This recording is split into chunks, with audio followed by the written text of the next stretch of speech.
안녕하십니까. 저희는 적분을 활용한 무게중심과 그 심화 탐구에 대해서 발표하게 되었습니다. 먼저 이론적 배경에 대해서 설명드리겠습니다. X축 위에 M1, M2의 질량을 가진 두 점이 있다고 생각하고 각각의 X좌표를 X1, X2라고 가정을 해보겠습니다. 이때 무게중심의 X좌표를 X바라고 표시한다면 밑의 식과 같이 나타낼 수 있습니다. 이는 무게중심을 구할 때 단순히 위치나 질량 단 한 가지만 구하는 것이 아닌 그 둘을 모두 곱한 모멘트라는 개념을 도입해서 생각해야 함을 알 수 있습니다. 그래서 이 식을 풀이해서 써보면 X바라는 식을 다음과 같이 나타낼 수 있습니다.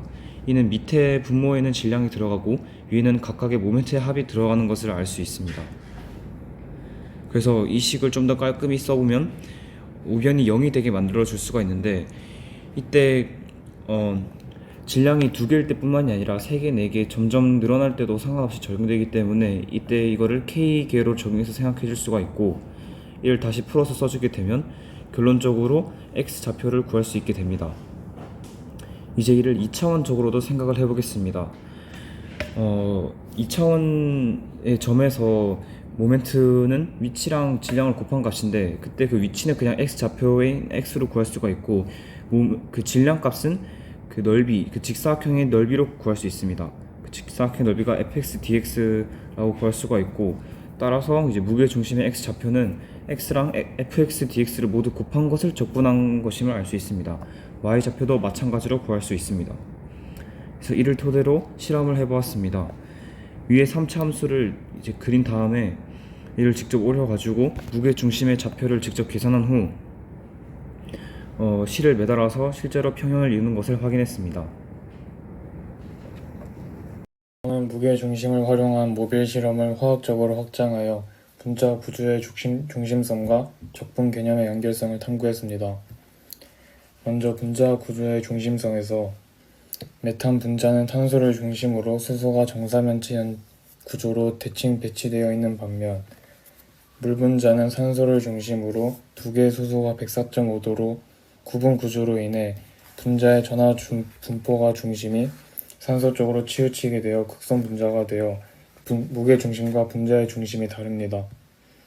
이러한 구조들은 모두 원자과 껍질 전자쌍 반발 이론으로 설명되며, 중심 원자를 기준으로 전자쌍 간 반발이 최소화되는 점, 수학적으로는 전자 밀도 함수의 평균 이치, 즉 적분으로 구한 중심과 같습니다.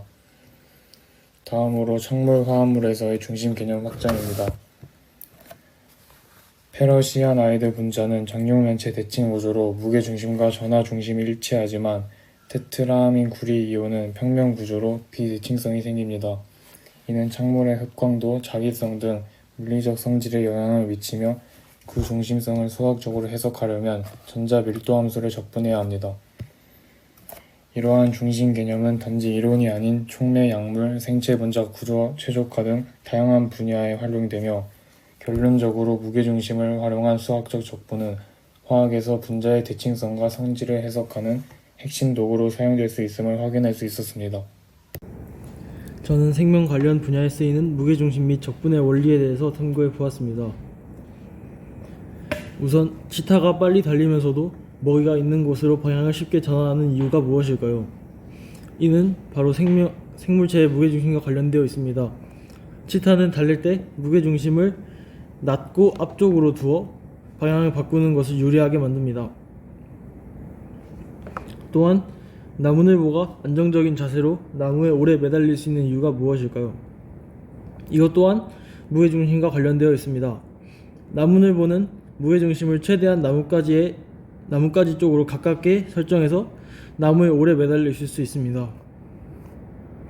이뿐 아니라 우리가 위급한 상황에서도 우리의 장기가 손상되었을 때 인공장기가 사용될 수 있는데, 인공장기의 위치, 무게 또한 무게중심의 원리를 사용합니다. 두 번째로 적분의 원리가 쓰이는 경우입니다. 생명공학에 쓰인 대표적인 적분의 원리로는 세포 배양 방정식이 있는데요. 세포를 배양할 때 초기 세포수와 성장률을 알고 있다면 적분을 통해 특정 시간 후에 세포수를 예측할 수 있고, 이를 통해 배양 기간, 배양 용기 크기, 영양소 공급량 등을 알 수 있습니다. 세포 배양 방정식은 위와 같이 시간의 지남에 따라 세포수가 증가한다는 방정식으로부터 시작합니다. 이를 적분을 통해서 나타내면 변수 분리 후 양변을 적분하고 그 다음에 양변의 지수를 취해서 나타내주면 최종으로 nt는 n02의 t승이 됩니다. 다음으로 신경질환의 치료와 무게중심의 원리에 대해서 설명드리겠습니다. 파킨슨 병은 중추신경계의 퇴행성 질환 중 하나로 도파민 생성 뉴런의 감소로 인해 근육 경직, 자세 불안정, 떨림 등의 증상을 나타내는 병입니다. 이로 인해 운동 장애 발생이 나타나고 일상생활 능력이 크게 저하되는 등의 증상이 있습니다. 이를 보조하기 위해 옆에 사진과